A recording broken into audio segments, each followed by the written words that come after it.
Hello, everybody. Hey.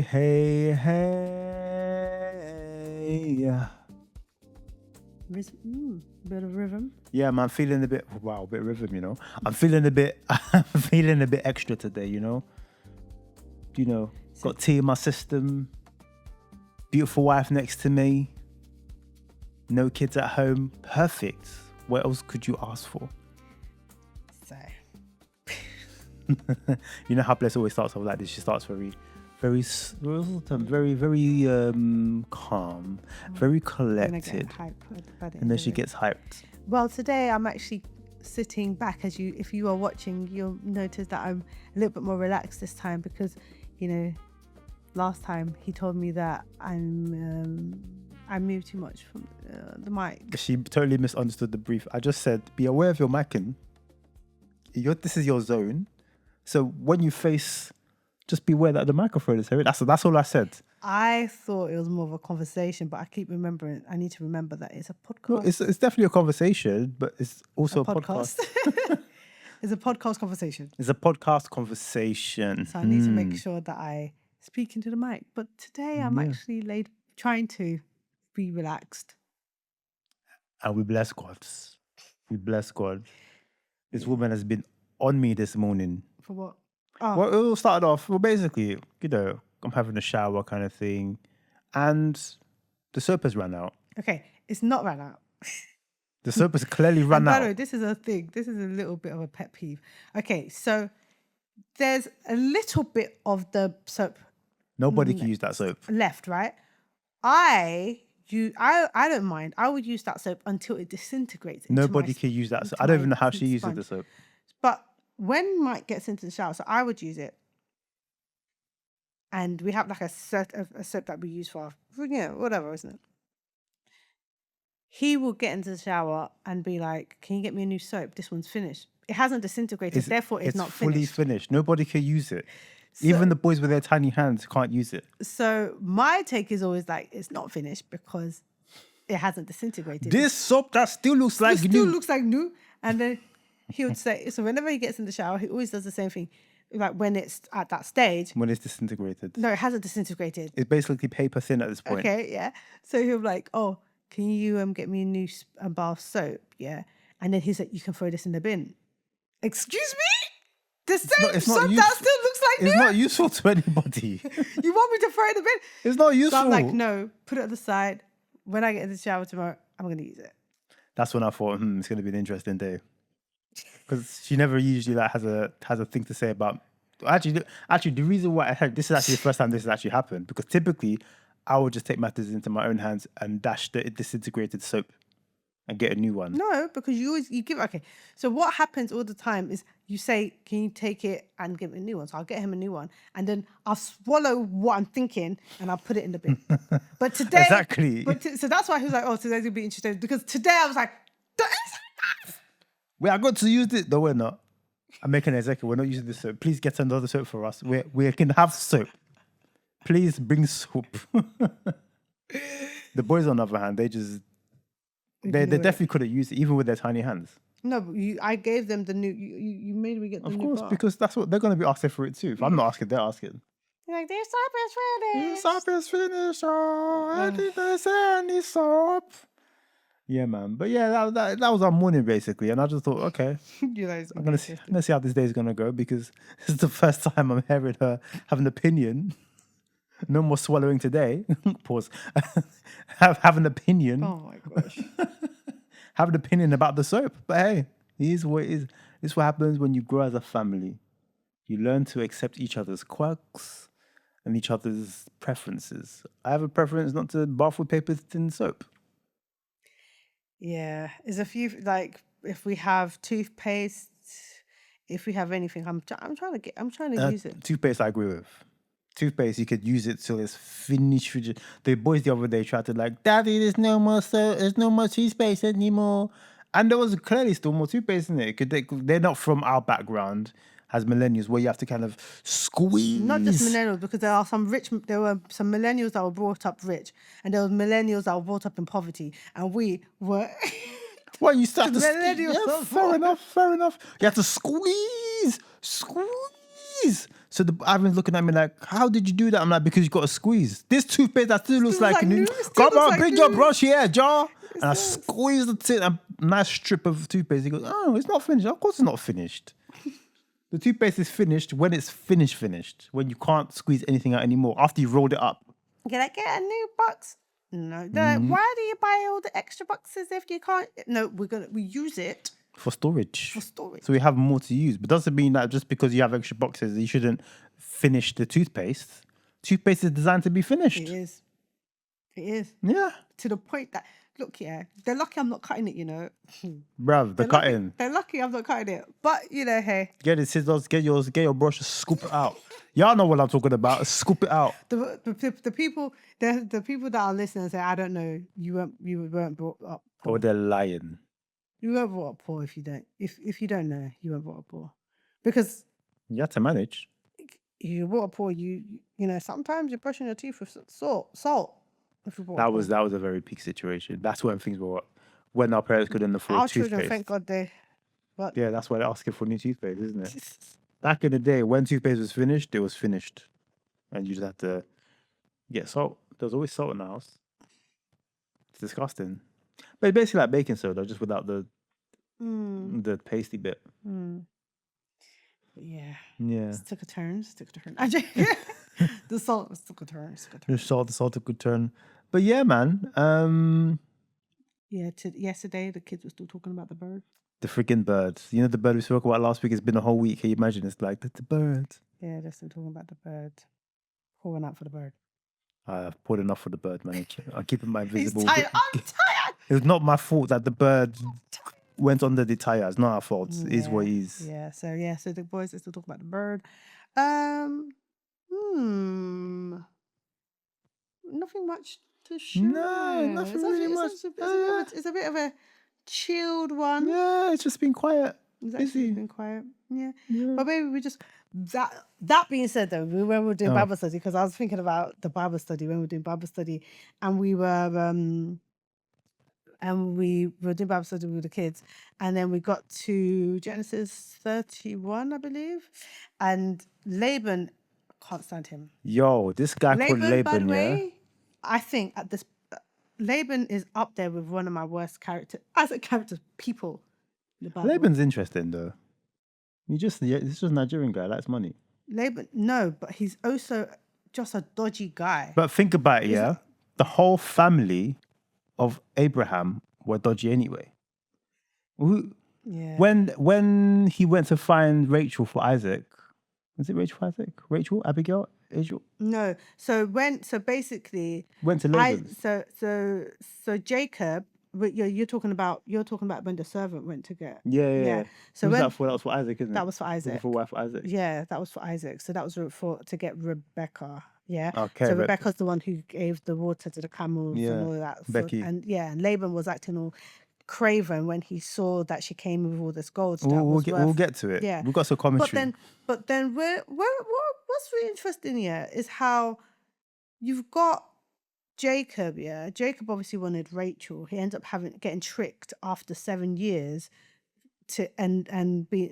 having to kind of take Leah, who he didn't want. And the way that the way that the Bible presents Leah is that she just wasn't to his taste. They described it as she had weak eyes. I'm like, why are you writing that she got weak eyes? Why do we have to know she got weak eyes? Why do we have to know? If it's not his cup of tea, it's not a cup of tea, man. You know what I'm saying? I feel like that detail, I was like, Bible, man, it's not fair on Leah, man. And I feel so. You think girls with weak eyes get love too, man? Yeah, I feel so sorry for Leah because Leah. Then she obviously has all these sons, and then they have then they. The true winner in it all. Yeah, she has all the sons, but she had Joseph. Well, obviously, Rachel had Joseph, but then when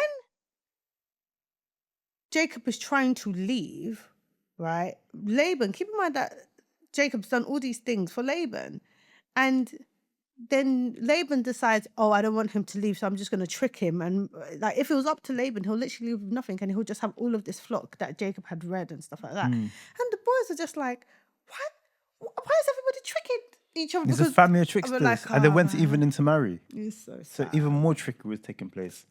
Abraham lied that his banging wife Sarah was his sister, which she was his sister, but he kind of distorted the truth ever so slightly. Yeah. And it just got worse over time. I think what's more messy about it is that because of the times that they were in, is like, you know, sometimes when you're marrying a family, right? You're marrying into a different family. So then when you are having children, you end up creating different types of traits. You introduce different traits into the pool. Remember we were having this conversation once about if we were able to pick certain things that we like from, if we were like oh no. Build a baby. Yeah, build a baby. Like, oh no, I don't want that We had the trait. build a baby conversation. Yeah, we did. yeah. So we're like, oh, if we had a trait, what trait would we pick? Oh no, I don't want that one. No, let's take this one. Let's take this. But I feel like in those days, because they were marrying their cousins, literally first cousins, because Rachel and Leah were Jacob's first cousins. Yeah. Do you know what I mean? So it's so messy because all of it is kind of like intertwined. So there's no external genes being added to the pool. So when you've got tricksters, because keep in mind that you can tell that the trickery is so deep rooted. Obviously, you got Abraham. He lied, and then you got and then I believe Isaac did the same thing. He lied to the Pharaoh. I believe to the Pharaoh at the time. His wife is also his sister. His wife was his sister, and then you've got Jacob tricking everybody. But keep in mind that Jacob only tricked his dad from the guidance of Rebecca, his mother, because Rebecca's the one who said, do this. Yeah. Jacob wasn't trying to do this. He was minding his own business. Mind you, Jacob effectively tricked, well, his name means trickster, but he also, did he trick Esau, or is Esau just being craven? No, but keep in mind, no. Esau was craven, isn't it? No, because Esau was craven, but the trickery came from the guidance of his mother. His mother said, she triggered the trickery within him, basically. She was the bad counsel. Because he ends up tricking his uncle too.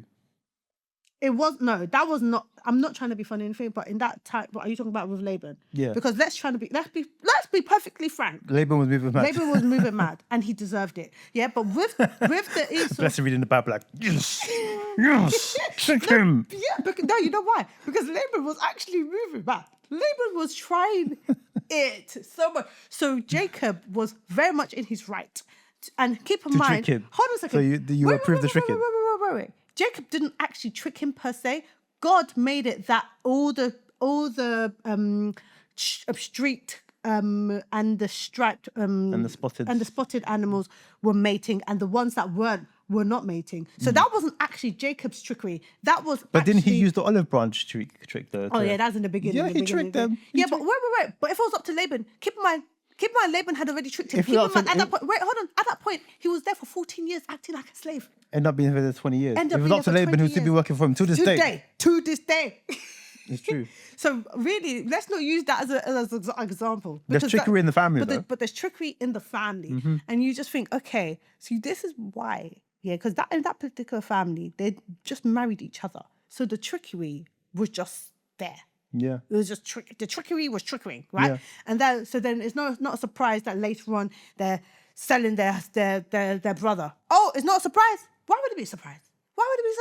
It's so deep. Because all of this stuff, it's just the generational patterns are actually crazy because they have not introduced any external genes. That's true. Not to forget, Joseph also tricked his own brothers too. It's just going. I wonder, as we read the Bible and we trace the lineage of Jacob, well, Abraham really, trace the lineage of Abraham, which we all are, I guess. Yeah. It's true. The trickery is just there, man. It's just there. Every one of us has some element of trickery in there. Yeah, it is what it is, isn't it? But yeah, so it's kind of just like, it's just exhausting. And you're not introducing any external genes. You're not introducing any external genes. Therefore, the trickery is deep. Yeah. When you get married and you introduce, there's an external family. You have to be very selective with the families that you marry, and then you're just like, okay, so how would I feel if my child ended up like this person? Not too bad. To be honest, when you think about it, though, what we're about to read today in Genesis 9, we're going to read. I believe we're going to read where Noah's family finally gets to kind of disperse across the world. So we can either be lineages of Noah or lineages of Abraham, right? Mm-hmm. So, and I was having this conversation with Blessing the other day. I was like, technically speaking, all of us are cousins somewhat. Like deep. If we all did an ancestry, there will be at least 0.001%. I don't think it'll be that close. It'll be like 0.0000000. I mean, when I did my 23andMe like a few years ago, I still get alerts. Oh, you got a cousin.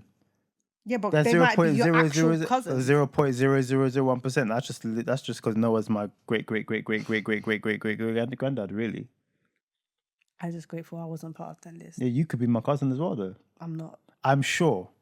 If they did, we might have to do this. If they did, if the test was carried out. You know when we met, right? When we met, these are the conversation we were having. I was like, I'm from a big family. Me too. And I was like, do you know so-and-so, so-and-so? We were like, do you know this person? No. Okay, cool. But do you know this person? No, okay, cool. Do you have an Uncle Rotimi? Not Rotimi. Can we just kind of like, free Rotimi? What's wrong with Rotimi? Because you used Rotimi as an example last time. I need to use somebody. No, let's use a name. No, because I just feel bad. We have to use somebody. Not Rotimi though. No, Rotimi. Okay, we preserve Rotimis. Yeah, cool. Let's use Uncle. Do you have an Uncle Bernard? Mm-hmm.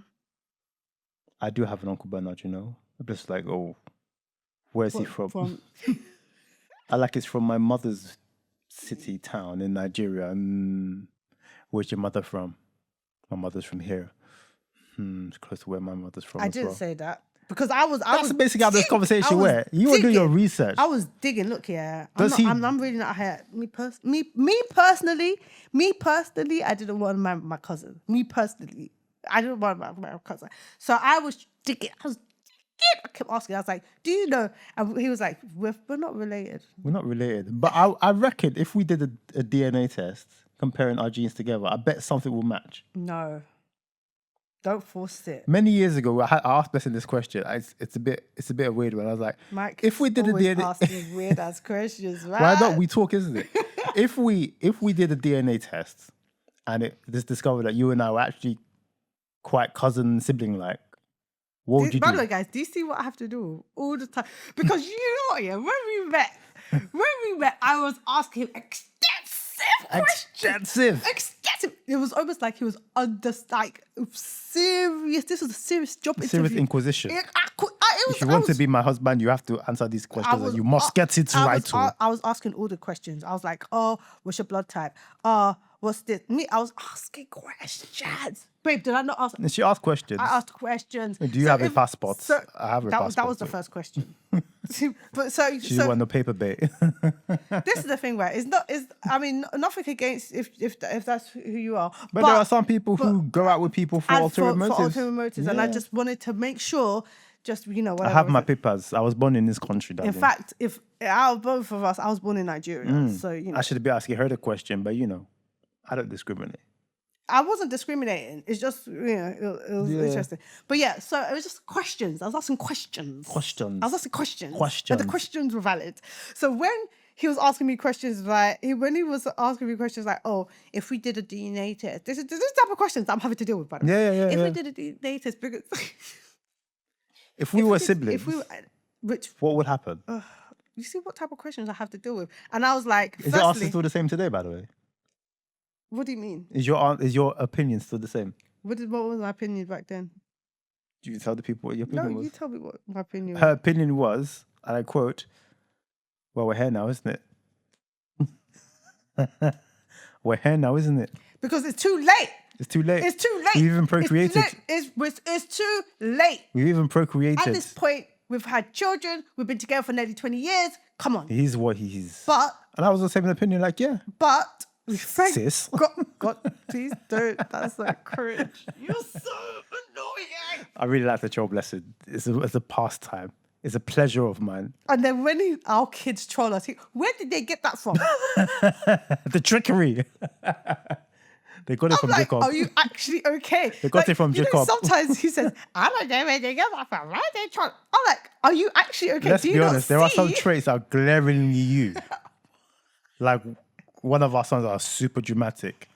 Everyone, you guys watched us long enough now. We're 9 episodes in? You can gauge who the dramatic one is out of the two of us. definitely blessing. I mean, that's subjective. You need to spend enough time with Mike to know that he is incredibly dramatic. Who's more dramatic? I'm going to put a poll out there. Who is more dramatic? Blessing not the or myself? The poll. Let the data will speak for itself. But yeah, my theory is we're all effectively cousins. There have to be an element of acceptance that we're all somewhat cousins. And because we're all somewhat cousins, we just got to accept it. At least we're not first cousins. Or second or third. Like, really, we're not related. I guarantee. Don't be guaranteeing anything. I guarantee. You can't speak. Do you know what? One day we're going to shoot an episode. Oh, this guy. In these 22 years, we're going to shoot an episode, right? We're going to do a DNA test. We're going to look at the results. And we're going to see if Blessing and I are actually related. Why are you so pressed? I'm just fascinated because we're all cousins. Somewhat cousins. Not. When we're going to read it soon. When Noah dispersed through the world, where did everyone come from? Mind you, these guys used to live for 600-700 years. They had time to populate the earth, bro. They had time.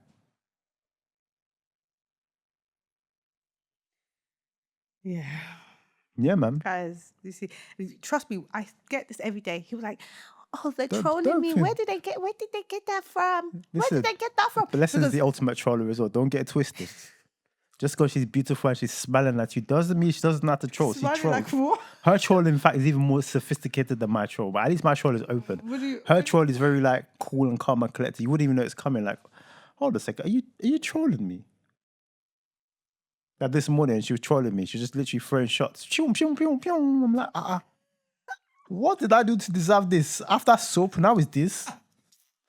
Anyways.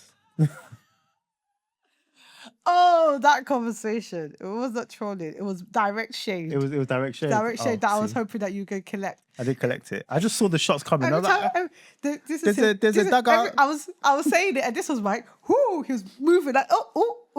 He's like, I know that these are supposed to collect. I hold it. These are gonna land, but they're not gonna land. Had to do a matrix. Where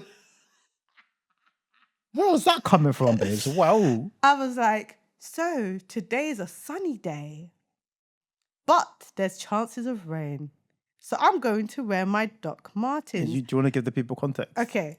Since we're there anyways, before we jump into Bible study, let Blessing give you context of this conversation that we had the other day. Okay. So. And you will see why she is a troll as well. Exactly. She's laughing because she knows it's true. He got me. So. I personally like to look after my shoes. Mm-hmm. And when I say I like to look after my shoes, I mean I like to wear them at appropriate times, mm-hmm. and I like to keep them at if I buy I'm not buying, I'll buy a good pair of shoes thinking that I can hopefully wear them for a good 20 years, maybe even longer, if possible, right? Because I like to do cost per wear. I'm not one of those people that will just wear something and then let it break, and then now it's just, oh, well, no, I'm not doing that, okay? I've got a lot of shoes. I've got a pair of shoes that I've had since I was 14. Timberlands. My Timberlands, yeah? And honestly, if not for the leather bit around that leather bit there being all crusty, you'll never even know, because if I wear jeans today and I cover that bit and I wear my Timberlands, they literally look like new. Okay, so that's the context. I like to look after my stuff. I look after them. I wear them at appropriate times. Once upon a time, we went and we bought some Vans. Okay, mm-hmm. Portsmouth outlet Vans. Okay, so we decided we're gonna have a nice day out. We wanted to show the boys where Mummy and Daddy had their first date. We thought it would be a cute The restaurant doesn't even exist anymore, you know. So sad. It's so sad. We drove all that way. We drove all that way. We wanted to be fair, we should have looked. We should have looked. But it was lockdown. We were just happy to get out of the house. Yeah. So we just thought, okay, just be nice to like show the boys where our first date was. Would have had the meal. We still took them to the pair where we had that conversation that when you held the foods that you couldn't eat because you had your hot chocolate, all this other stuff. So we thought it would be a cute little kind of experience. What a fumble. And it was still a nice day. We're gonna replicate the meal. I was gonna get hot chocolate. You were gonna get pizza. I was gonna have the pasta carbonara and then attempt to eat it and suffer from the repercussions of having hot chocolate before a meal. Was gonna replicate the whole thing again. So before it was a nice day out with the boys. So we went to kind of commemorate the day we all bought matching Vans. But the Vans tried to describe themselves as all-weather, right? The particular Vans. Those particular brand, that particular pair said it was all-weather shoes. Mm-hmm. However, the thing about most Van wearers is if the shoe looks kind of messy and mash up or whatever, they will still wear it because it's kind of in their aesthetic, it's their aesthetic. However, the aesthetic that we have, that's not really aligned with us. We just want to wear nice shoes, keep it moving. Cool. I thought that Mike understood this. Yeah, the shoes were suede-ish. Yeah, suede-ish. Mm-hmm.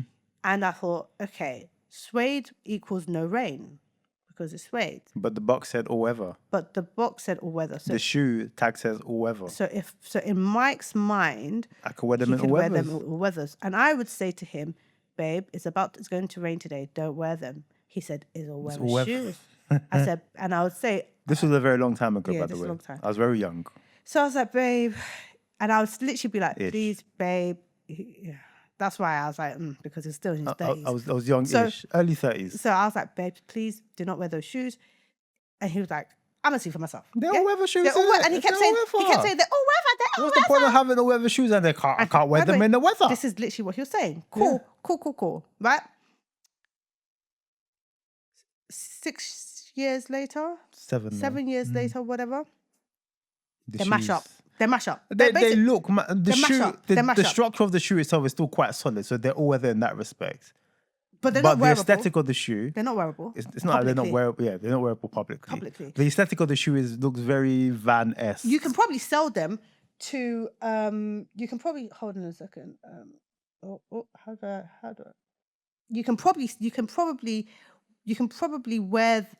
sell them to a typical Van wearer because Van wearers tend to like mash up shoes. Anyway, not all Van wearers. Because we like Vans. Obviously, I love Vans. I love Converses. But there are some people that love Vans that actually like them to look mash up. Do you know what I mean? Yes. So that particular segment of the Van wearers, because I love Vans, whatever, would probably see those shoes and be like, oh, those look amazing. They don't, in my personal opinion. They look worn and faded. They look like they were worn in all weather. All weather. However, my shoes, I'm not trying to be funny, but they look like they're brand new. Yes, because she's barely wore them. It's not... Sorry, she wore them in appropriate weather. This was the conversation we were having. Because I was like, when you keep saying you look after your shoe, do I not look after my shoe? And I said, like, no. Look at them Vans, though. No. This is the troll in her. Look at them Vans, though. No. If we were to put his shoes and my shoes side by side, it's literally night and day. My shoes have been worn, but at appropriate times. Yes. And this is the thing. I have a pair of Docs that I wear almost every single day. But I also have a pair of Docs that are lined. And I was saying to Mike, because of the lining of those shoes, I can't actually freely wear them that much because at some point the lining is going to look a bit manky if I wear them too much. That is, or at some point I'm going to have to figure out how I can get the lining clean and all that stuff. But still, it's just about appropriate times to wear it. So this morning, that's basically the backstory. That's the backstory. So my Vans are unwearable in public. So now, by the way, when I say to him, babes, please, like the other day, he was going to wear white She keeps saying Vans. This wasn't going to happen, bro. No, babe, because you actually were literally putting on the white Vans. I didn't know it was going to rain that day. Let's say like it's going to rain today. I was like... I didn't check the weather. I was like, babe, it's going to rain today. Can't wear the white. And what happened? I was like, and then he's like, so that's why I was saying, now, by the grace of Almighty God, he heeds my guidance. If I'm like, babes, you can't wear the white Vans because it's white and it's going to rain. Vans lied to me. That's what it is. I wanted a pair of Vans that were literally all weather, that would look pristine. Converses, all weather. He's got white, the Converses. Yeah, my white Converses. Yeah, those are very white Converses, isn't it? Wonderful shoes. But yeah, I wanted a pair of Vans that were truly all weather. And, if you want to wear all-weather shoes, it's most likely going to be a leather or just your trainers or whatever. Yeah. But I poured out from my Vans. So I had to say to him, look, if you want, I was like, you've got boots. By the way, he had boots, He has boots. The guy has shoes. I've got shoes. I must admit, I have shoes. I have shoes. So what? But there's usually a staple that you really gravitate to most of the time. There's like a gif where you're just like, yeah, that's how I genuinely felt, because I was like, this guy has shoes galore, right? He could literally pick. He's got like these beautiful paisley boots that would have worked way better than the Vans during that weather. But no, he must. I was like, oh. I think they're roughly the same material as the Vans. No, the paisley boots are literally leather, babe. Like a soft, matty leather, though. They're still leather. I wouldn't wear them in the rain, though. I love them too much. I purposely don't know where those ones. I really like those boots, and they're very difficult to put on at the same time. But anyways, this is the thing. Like, for me, I'm just like, Lord. So it's by the grace of Almighty God now that I say to him, babe, it's going to rain today. Because she'll check the weather in the morning when she's choosing her fit. But I'm choosing my appropriate footwear. Yes. So this morning it was shady because I was like, okay, so troll. I was being a little bit shady. You were trolling? I was like, oh, you were trolling. It's going to be a hot day today, but there's chance of rain. So I'm going to dress summerish at the top, but still wear appropriate shoes in case it rains. And I got the message, but I was like, pyong. And Mike was like, doing like, all the Matrix he was doing the Matrix moves like, I know you're supposed to land, but it's not going to land. It's not landing here, It's not going to land. Keep your opinions to yourself. He was moving. I was like, and Mateus came into the room and he was like, Daddy, what are you doing? And he was like, Mommy and Daddy are playing, don't worry. Oh, can I play? No. Close the door, please. We're trying to encroach on our fun. Share everything with you. Michael's like, It's really so funny. Yeah, man. We share everything with the kids, man. Let us have a bit of mummy daddy fun. Mummy daddy time, isn't it? Small. But yeah, he's like, he wanted to keep the shades to himself. He didn't want to share it with his son.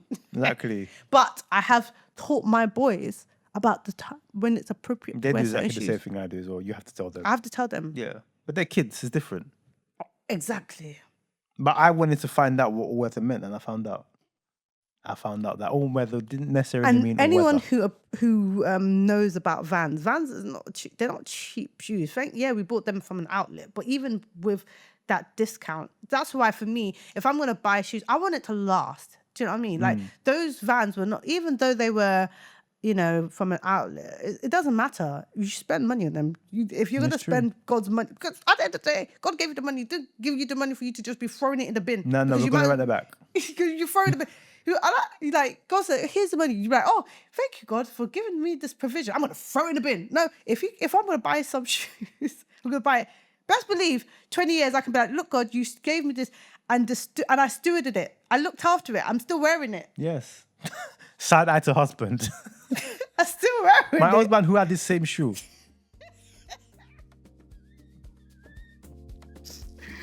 Moral of the story, if it says all weather, it's not all weather. It's not all weather.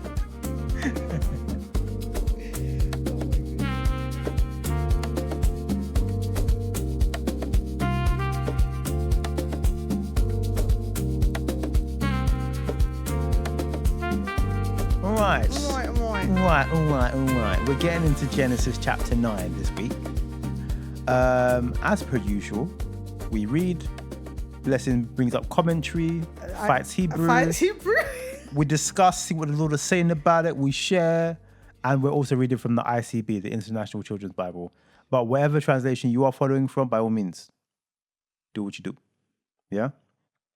Okay, let's do this. Yeah? Cool. I love Mike's reading voice. Thank you very much. Just need to make it extra deep so it can tickle your ears later on when you're listening to the feedback. To the podcast again.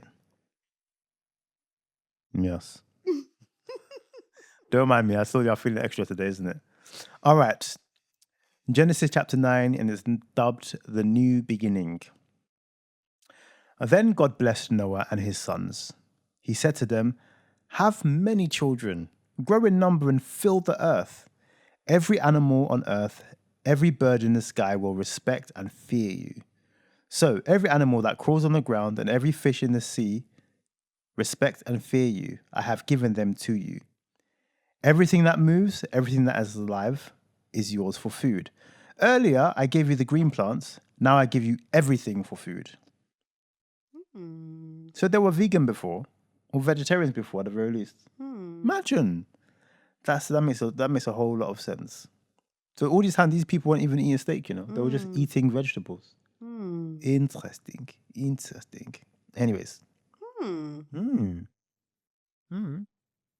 Okay.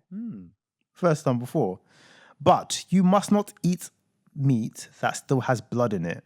The blood gives life. That's what people with the steaks. And they'll argue that it's not even blood. It's like serum or whatever they call it from but it's blood. It's blood to me, mate.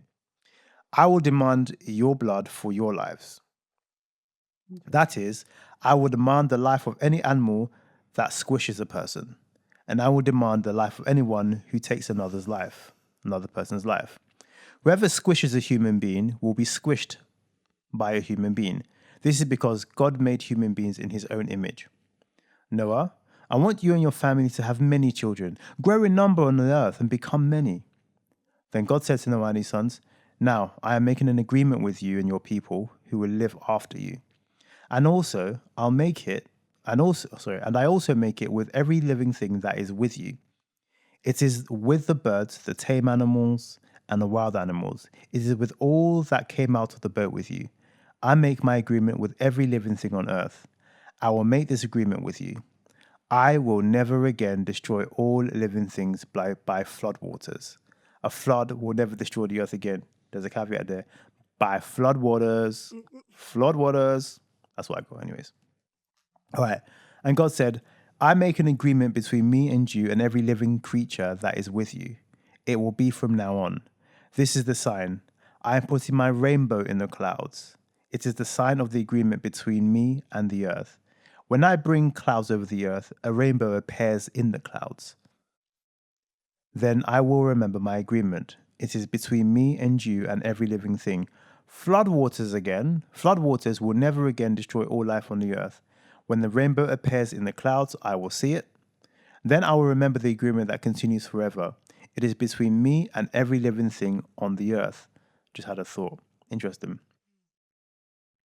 So, God said to Noah, that rainbow is a sign. It is the sign of the agreement that I made with all living things on earth. Verse 18, Noah and his sons.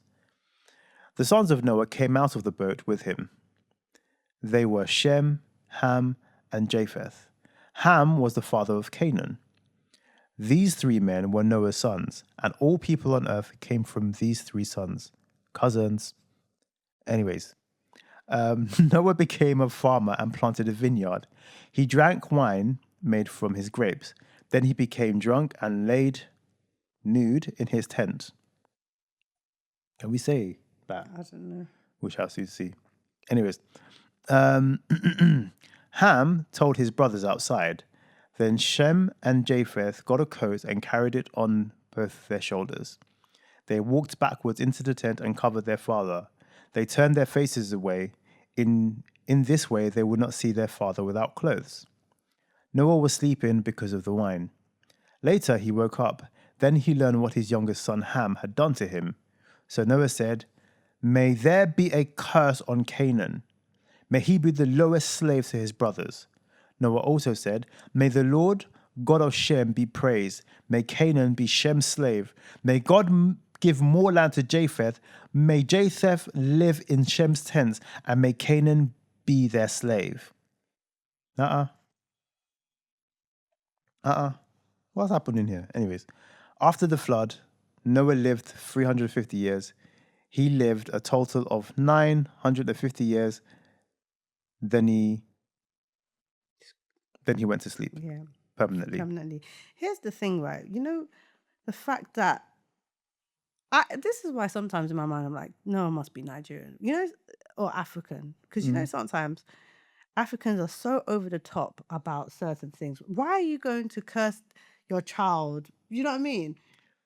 I have an answer for that. Okay. So, it's not the first time I've read this. So, when I read this the first time, I was like, that's dramatic. What did he do? But basically, the text in its original language alludes to some form of SA. Yeah. So he SA'd his dad, and his dad found out and was like, you crazy, curse. Yeah. Yep. Yeah. Okay. So that's so I hope that none of us are from the land the lineage of which one of the lineage of who's the father of Canaan? Of Ham. Yeah. That's not it. But I could take Japheth, I could take Shem any day. Okay, so let's read the Hebrew. So, guys, like I always say, you need to bear with me because I'm not Hebrew. I haven't done any Hebrew type of lessons or anything like that. So Genesis 9 capturing Can you read into the microphone, please? Sorry, guys. Sorry. Genesis 9 capturing the establishment of the New World Order, the first covenant, and the immediate tragic reoccurrence of human fertility. So, what's that word? Frailty. So what's the word? Peer review? Babe, you're jumping the gun. Let me try. Oh, sorry. I'm reading her screen. Sorry. I thought you already said the word. That's why. No. So it's spelt first. I'm going to do the spelling.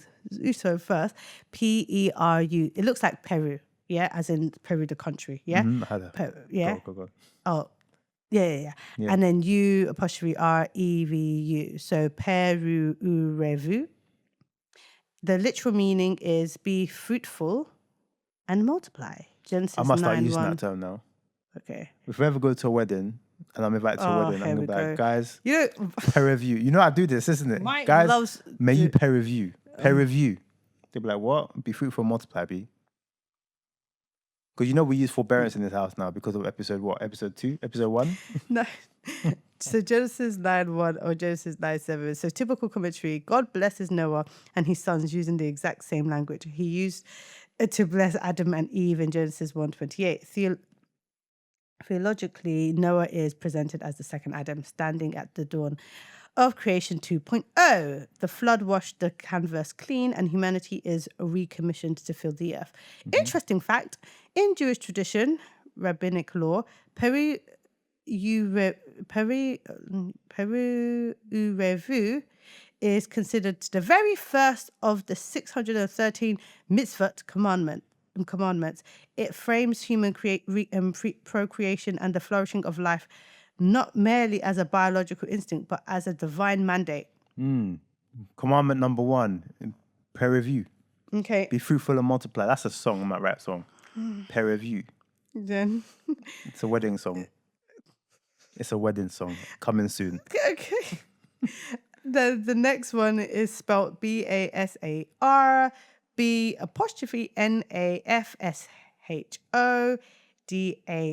I spelled this for those that want to do their own research. So that's so the phonetic pronunciation is Basa Benafshodamo. Now bring it together. You're so annoying. Sorry. Basa Benafshodamo. Leave me alone. Literal meaning, flesh with its life. It's flesh with its life, which is its blood. So Genesis 9:4. A typical commentary. For the first time, God explicitly grants humanity permission to eat animal meat. It's crazy. For thousands of years, everyone's a vegetarian. Previously, the Gen 1 diet was strictly vegetarian. Imagine. However, there is a hard boundary. They must not consume the blood. Blood represents the nefesh, life force. This establishes a profound respect for the sanctity of life. Taking an animal's life for sustenance is permitted, but treating that life with gluttonous disregard is forbidden. It's funny, sorry, because there are certain cultures that drink blood. Yeah. Is haggis blood?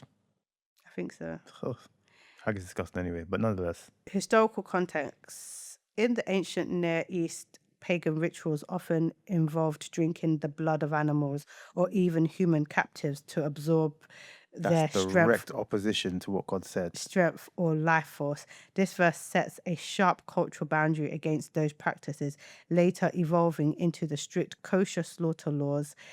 Shechita, that's pronounced that's spelled Shechita. That ensures all blood is drained from meat before consumption. Okay, guys, I figured out how to pronounce these words that spelled with a T and a Z at the beginning. So, I guarantee you, over time, Bless is going to be a Hebrew pro. She'll be like, yeah, I receive it. I'm like, yo, okay, all right. I receive it. But this is pronounced Tzelem Elohim. So you pronounce it as Zele Elohim. Yeah. Ooh, Zelem Elohim. Image of God. Okay, so Zelem Elohim. So the literal meaning is image of God, Genesis 9:6. Typical commentary. Whoever sheds human blood, by humans shall their blood be shed. For in the image of God has God made mankind. This is the cornerstone, Genesis 9:6. Let me just quickly rerun that. So that's basically in ICB. This is why we read ICB. Now I make an agreement with, it's number 9, right? Yeah, 9:6. We're in Genesis number 6. 9:6. Sorry. Whoever squishes a human being will be squished by a human being. This is because God made humans in his own image. Why didn't they just write like that? Anyway. This is the cornerstone of biblical ethics and the justification for severe punishment against taking one's life. Striking a human is tantamount to striking an effigy of the king. The punishment for taking one's life is grounded not in the economic loss of a worker, but in high treason against the creator's image. Interesting fact.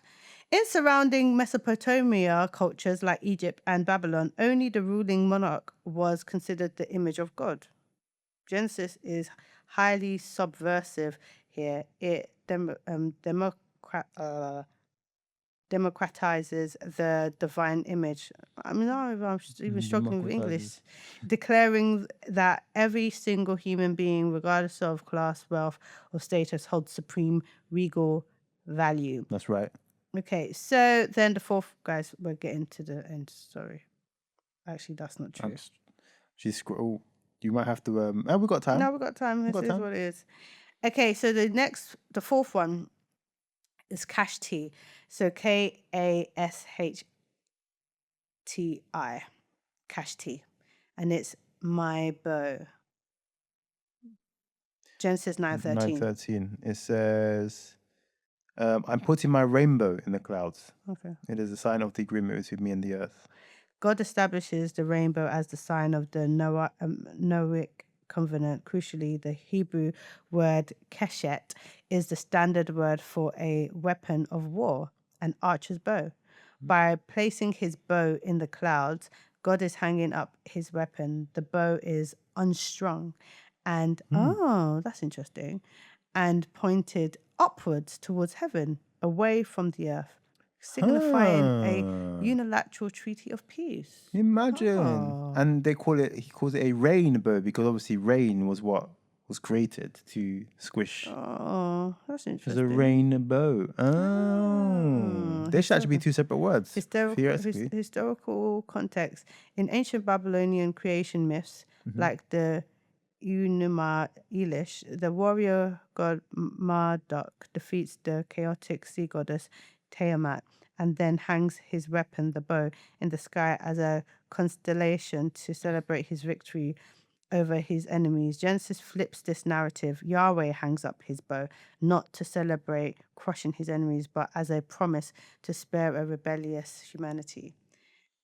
Fascinating. And then we've got number 5. This is spelled ISH, HA''ADAMAH. I'm getting a spam call. This is so annoying. You can't. Can you edit there? Hold on. I need to see if because sometimes you get phone calls. Okay,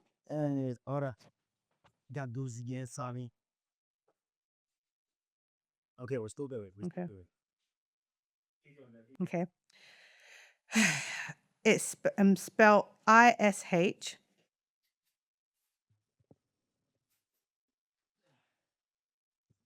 Okay. I'm back. Sorry. It's spelled ISHHA_ADAMAH. It's pronounced Ishha Adama. Ishha Adama. Literal meaning is man of the soil or man of the earth. Genesis 9:20. Oh, Noah became a farmer and planted a vineyard. Soil, yeah. Oh, I like that. Yeah. That's the man of the soil right there. Yeah, He knows his soil. Yeah, before the flood, Noah was defined by his spiritual character, an Tzaddik, righteous man, Genesis 6:9. Now, stepping off the ark, he becomes an Ishha Adama. This phrase foreshadows his fall. It records Adam, who was taken from the Adama soil and fell due to consuming fruit. Noah, too, tends to the soil, plants a vineyard, consumes its fruit, and experiences a tragic fall. What's the fall? So Is it alluding that he kind of was a bit of a... So no. So economic, historical context. Planting a vineyard is not a nomadic activity. Vines take 3 to 5 years to produce viable grapes for wine. This act signifies Noah officially transitioning from a surviving sailor back to a settled agricultural economist, while in the ancient world was safer to drink than water and was a staple calorie source. But Noah's overconsumption demonstrates that while the flood washed away the wicked generation, it did not wash the sin out of the human heart. beings. And then so wine is not bad. Okay. It's just the overconsumption of wine, as we learn here. I think everything is in moderation. Everything in moderation, isn't it? But I'm not going to ever drink that stuff every day. So then there's not sure about you, but I'm not drinking that stuff ever again. Then there's the number 6 is spelled ERVATAVIV, and it's pronounced Ervat Aviv. Literal meaning the nakedness of his father. Genesis 9:22. And it reads, Ham, the father of Canaan, looked at his nude father. Ham told his brothers outside. Okay. Ham saw the nakedness of his father and told his brothers outside. Commenters have debated this phrase for millennia. Some read it literally an act of deep disrespect and voyeurism, breaching the ancient patriarchal honor code. Others point to Leviticus 18, where uncovering nakedness is an idiom for severe sexual transgressions, such as I'm not sure if I'm able to say, but such as incest or maternal violation. At the very least, Ham exploits his father's vulnerable, drunken state to elevate himself or mock the patriarch, attempting to usurp authority. Interesting fact, Shem and Japheth walk backwards with a garment to cover Noah, refusing to even look. In ancient Middle Eastern honor-shame cultures, maintaining the dignity of the patriarch was paramount to the stability of the tribe. So basically, Ham didn't do what he was meant to do when he saw his dad. Yeah. The last one, guys, we got there in the end. I'm joking. It's spelled EVEDAVADIM. I'm going to try to read this without the phonetics, which is Eved Avadim, because it seems like it. And then it says Eved Avadim. Yeah, I did it right. Anyways, literal meaning servant of servants, the lowest of slaves. Bruv. Genesis 9:25. Oh gosh. Basically sentences him to be in the... When Noah awakens, he curses Canaan, Ham's son, declaring he will be an Eved Avadim to his brothers. This is a Hebrew superlative. I can never pronounce that word. But anyways, similar to Holy of Holies or King of Kings, meaning the most abject, degraded servant. Oh my gosh. Well, your son, man. What he did must have been bad. Ham sought dominance over his father, so his lineage is punished with subjugation. Historical misuse. For centuries, this specific verse was weaponized by European and American slaveholders to justify the transatlantic slave trade, claiming the curse of Ham fell upon African nations. This was a severe racially motivated distortion of the text. The text specifically curses Canaan, Ham's son, whose descendants settled in the Levant, the Canaanites, whom the Israelites, descendants of Shem, would eventually conquer centuries later. It had absolutely nothing to do with Africa. Quick. Can you do a quick search? I'm interested in why the Bible outlined that Ham was the father of Canaan. What's the significance of that? Do you want me to ask that? Yes, please. I just had it. I'm just curious. Why does the Bible highlight? Yeah. That Ham was the father of Canaan. 2 A's, yeah. That's all you want to know? Yeah. I just want to know, what is the specifics? Like, the Bible doesn't do things on, like, by accident. That's very specific. But usually it always shares the genealogy anyways for us to actually know. That's what the Bible always does, isn't it? So we know because, like, for example, I feel like there are parts in the Bible that they're just people that there's no genealogy reference to. Like, you know, the one person, the priest, isn't it? Yeah, that priest.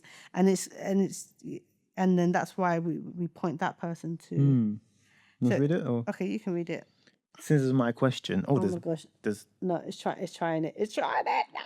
I will just read this bit. Yeah. Okay.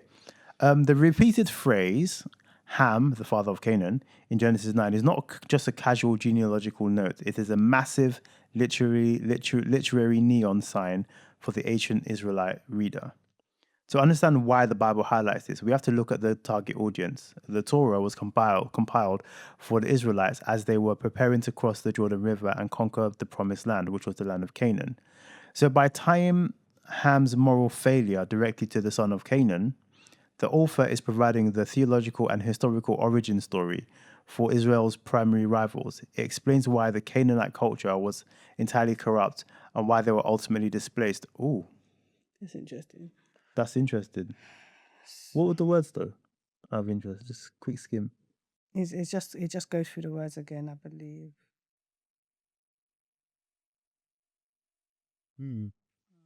Fascinating. So is this alluding that he was the father of Canaan, so all corruption basically was... Oh, no, it breaks down some of the words connected to the whole Canaan thing.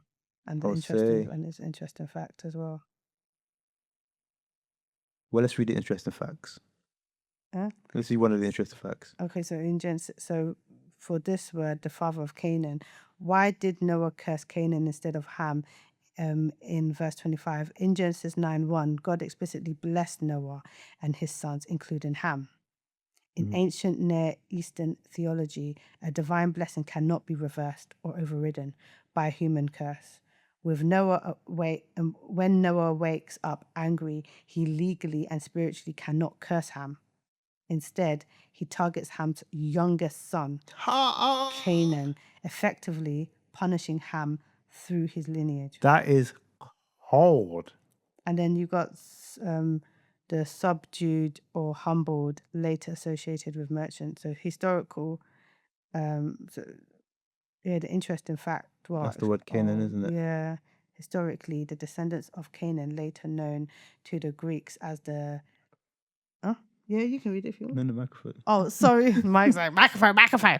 You know, if you watch Pop the Balloon, you can just see when Arlett's like, that's Mike right now, yeah. Later known to the Greeks as the... by the way, you guys are probably thinking, oh, blessing, she's not on speaking to her mic again. But no, sorry. See, and I've got to do all sorts of sorry. It's okay, it's all right. I can't pronounce this word. Phoenicians. Okay, did not start out as servants. They became the ancient Mediterranean's greatest merchants and traders. They held a monopoly on Tyrian purple dye. Okay, purple dye. Okay, extracted from decaying murex sea snails. Interesting. In the ancient world, this dye was absurdly lucrative by the Roman era. £1 of Tyrian purple dye cost roughly £3 of gold. At today's gold prices, that equates to roughly 180 grand in pounds and 230 grand thousand dollars for a single pound of dye. Unicorn dye. They were a vastly wealthy superpower, which makes Noah's prophetic curse. Oh my gosh. That's why, and that they would ultimately lose their land and be subdued, a striking reversal of their economic might. He struck his grandson, man. Jeez. Yeah. Ham, what did you do, bro? Yeah. What did you do that you got your children in trouble? Yeah. And then the interesting fact for cursed is Canaan, Genesis 9:25. It says the Israelites eventually conquered Canaan hundreds of years later under Joshua, fulfilling the servant prophecy in a deeply ironic twist of history. Powerful words. The Gibeonites, a Canaanite tribe, realize they are about to be destroyed, so they trick Joshua into signing a peace treaty. Their punishment for the trickery, Joshua makes them woodcutters and water carriers for the Israelites. Joshua 9:27. They literally become the Eved Avadim, the servants of servants that Noah prophesied. All from one man, you know. Wow, that's why everyone should be very careful about the words you speak. Look at that. Yo! Fascinating. I knew there was something in that. Yeah, so it's very, very interesting. So deep, man. But yeah. Guys, thank you for bearing with me whilst I fight the Hebrew. Don't worry, you'll get better. You'll get better. Give it a year. Blessing she'll be talking in Hebrew. She'll be like, saying all these things, but in Hebrew, I'm like, wow, see God. I receive it. Amen, amen. This is practice. God is doing something. Don't worry. You keep going. God will give you the Hebrew-like tongue. Jesus' name. Is that He give you the Hebrew tongue. Okay. You will learn Hebrew. You said Hebrew-like. What? Hebrew-like? Hebrew-like? I don't know. It sounded right. Hebrew-like. The Hebrew-like tongue. Doesn't sound right, but I'll receive it because I know what you're trying to say. Yeah, man. You'll be pronouncing these things. Pim. Ping, ping, ping, ping, ping, ping, ping. You're like, oh, wow, she's so fluent. Yeah, my wife, everybody. 22 years. Well done, babe. Take a bow. By 22 years, I'll be like, I'll get there. Yeah, 100%. We might have to actually learn Hebrew. Does Duolingo have Hebrew? I wouldn't be surprised. Do you know what? It might be a thing still. Apply my streak to something else. I've been focusing on chess. I haven't even touched French for weeks. Same. Basically, quick digression before we go.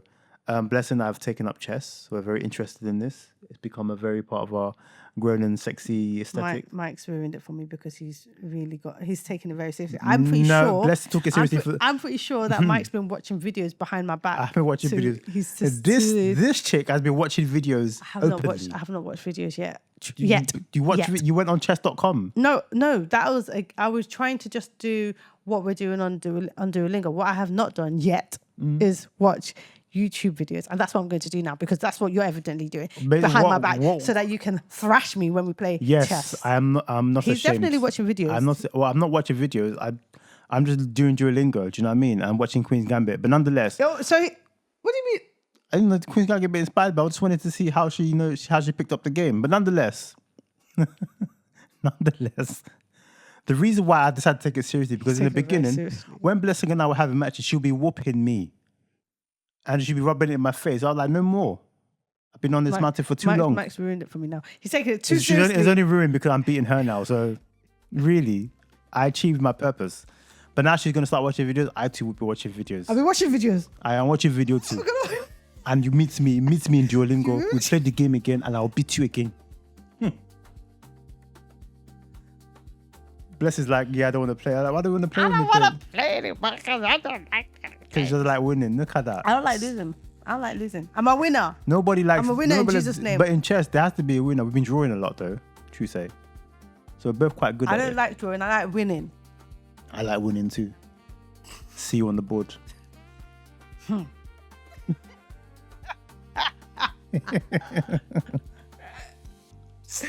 Anyways, guys, we'll let you know about our chess adventures next episode. If Blessed decides to watch videos, we'll see. We'll see. who the victor is. It is well. We've now created new competition. Something we like to do. We are competitive people, so therefore it's only right that we compete against each other in chess. Yep. So guys, remember to love the Lord with all your heart, all your mind, all your soul, That's and right. lean not on your own understanding. And behave yourself. Thank you guys. Bye.